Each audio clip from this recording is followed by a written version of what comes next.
गांव की कहानी, पुराना बरगद का रहस्य, भाग 1। उत्तर प्रदेश के एक छोटे से गांव रामपुर में एक बहुत पुराना बरगद का पेड़ था। गांव के बुजुर्ग कहते थे कि उस पेड़ में कोई रहस्य छिपा है, इसलिए सूरज ढलने के बाद कोई भी उसके पास नहीं जाता था। गांव में मोहन नाम का एक मेहनती और निडर लड़का रहता था। उसे भूत प्रेत की बातों पर विश्वास नहीं था। एक शाम मोहन अपने खेत से लौट रहा था। अचानक उसे बरगद के पेड़ की ओर से किसी के रोने की आवाज सुनाई दी। पहले तो उसने सोचा कि शायद कोई जानवर होगा, लेकिन आवाज बार बार आने लगी। हिम्मत जुटाकर वह पेड़ के पास पहुंचा। वहां उसे एक छोटी सी लकड़ी की संदूक दिखाई दी। संदूक पर जंग लगा ताला था और उसके ऊपर लिखा था, जो सच्चे दिल से दूसरों की मदद करेगा वही इसे खोल पाएगा। मोहन ने जैसे ही संदूक को हाथ लगाया, ताला अपने आप खुल गया। अंदर सोने चांदी के गहने नहीं, बल्कि एक पुरानी डायरी और गांव का नक्शा था। डायरी में लिखा था, इस गांव का असली खजाना धन नहीं, बल्कि लोगों की एकता और ईमानदारी है। जब गांव संकट में होगा, ये रहस्य उसकी रक्षा करेगा। तभी अचानक तेज हवा चलने लगी और दूर मंदिर की घंटी अपने आप बजने लगी। मोहन समझ गया कि यह कहानी अभी शुरू हुई है। अगली सुबह मोहन ने वह पुरानी डायरी गांव के सरपंच और बुजुर्गों को दिखाई। डायरी देखते ही सबसे बुजुर्ग दादाजी की आंखों में आंसू आ गए। उन्होंने कहा, ये डायरी मेरे दादा के समय की है। कई साल पहले गांव में भयंकर सूखा पड़ा था, तब इसी रहस्य की मदद से गांव बचा था। डायरी में एक और संदेश लिखा था, जब गांव पर बड़ा संकट आए तो नक्शे में बने रास्ते पर चलना, वहां तुम्हें समाधान मिलेगा। मोहन, सरपंच और कुछ गांव वाले नक्शे के अनुसार जंगल की ओर चल पड़े। कई घंटे चलने के बाद उन्हें पत्थरों से ढका हुआ एक पुराना कुआं मिला। जब उन्होंने पत्थर हटाए तो अंदर से साफ और मीठा पानी निकलने लगा। गांव वाले खुशी से झूम उठे। कई वर्षों से सूखे पड़े खेतों में फिर से हरियाली लौटने लगी। लेकिन उसी रात गांव के लालची जमींदार रघुवीर को इस रहस्य का पता चल गया। उसने सोचा, अगर यह कुआं सिर्फ मेरा हो जाए तो पूरा गांव मेरे सामने झुकेगा। आधी रात को वह अपने आदमियों के साथ कुएं पर पहुंचा। जैसे ही उसने कुएं को बंद करने की कोशिश की, अचानक तेज आंधी चलने लगी। बरगद के पेड़ की शाखाएं जोर जोर से हिलने लगी और एक गूंजती हुई आवाज आई, जो लालच करेगा वह सब कुछ खो देगा। रघुवीर डर गया, लेकिन फिर भी नहीं रुका। उसी समय मोहन और गांव वाले वहां पहुंच गए। क्या मोहन गांव को बचा पाएगा? क्या रघुवीर अपनी गलती मानेगा? आधी रात का समय था। चारों ओर सन्नाटा पसरा हुआ था। बरगद के पेड़ की शाखाएं तेज हवा में झूल रही थीं। मोहन और गांव वाले दौड़ते हुए पुराने कुएं के पास पहुंचे। उन्होंने देखा कि रघुवीर अपने आदमियों के साथ कुएं में मिट्टी और पत्थर डाल रहा था। मोहन जोर से बोला, रघुवीर, ये कुआं किसी एक का नहीं, पूरे गांव का है। इसे बंद मत करो। रघुवीर हंसते हुए बोला, आज से इस पानी पर सिर्फ मेरा हक होगा। जो पानी चाहता है उसे मेरी बात माननी होगी। इतना कहते ही आसमान में तेज बिजली चमकी। बरगद के पेड़ से एक पुरानी घंटी अपने आप बजने लगी। अचानक जमीन हिलने लगी। रघुवीर के पैरों के नीचे की मिट्टी धंस गई और वह घबराकर गिर पड़ा। उसके साथी डर के मारे भाग गए। रघुवीर रोते हुए बोला, मुझे बचा लो, मुझसे बहुत बड़ी गलती हो गई।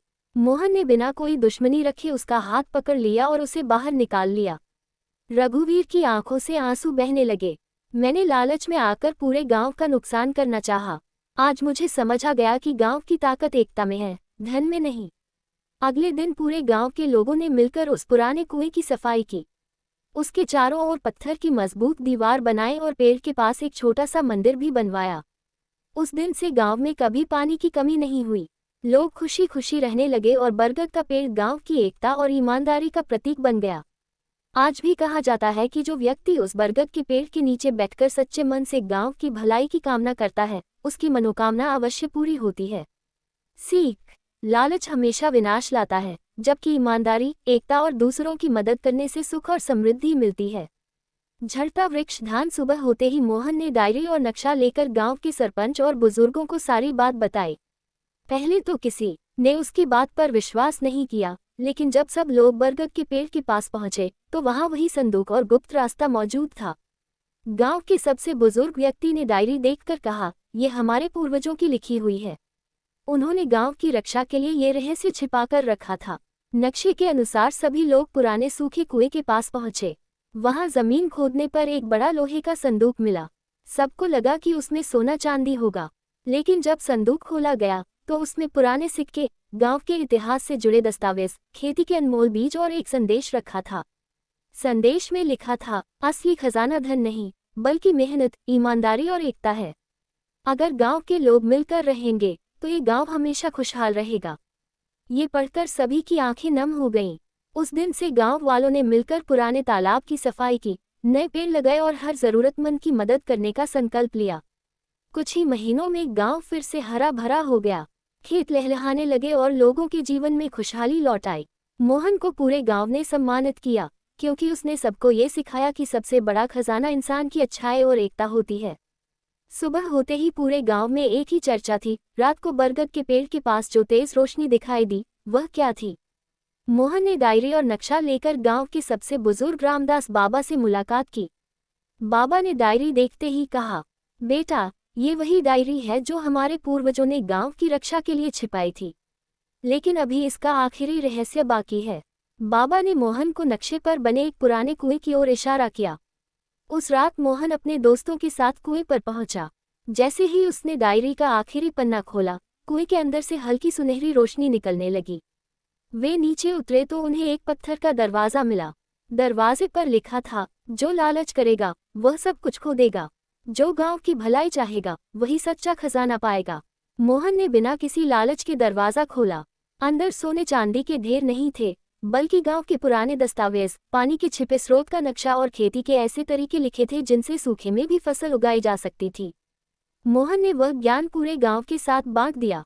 अगले ही साल गांव में भरपूर फसल हुई, कुएं फिर से पानी से भर गए और रामपुर एक समृद्ध गांव बन गया।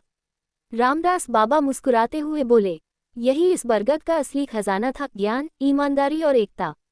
उस दिन के बाद गांव में बरगद के पेड़ से कोई नहीं डरता था। लोग उसे गांव का रक्षक बरगद कहने लगे। सुबह होते ही पूरा गांव मंदिर के सामने इकट्ठा हो गया। मोहन ने डायरी और नक्शा सबको दिखाया। तभी गांव के सबसे बुजुर्ग दादाजी बोले, आज से करीब 100 साल पहले हमारे गांव पर भयंकर सूखा पड़ा था।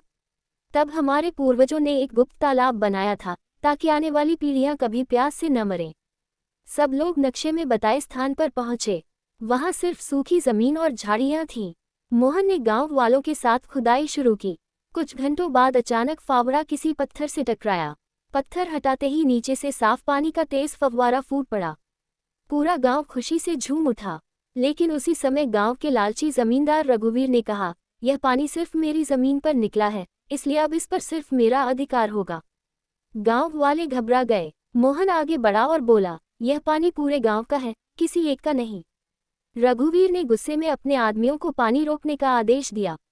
तभी अचानक वही पुराना बरगद जोर जोर से हिलने लगा।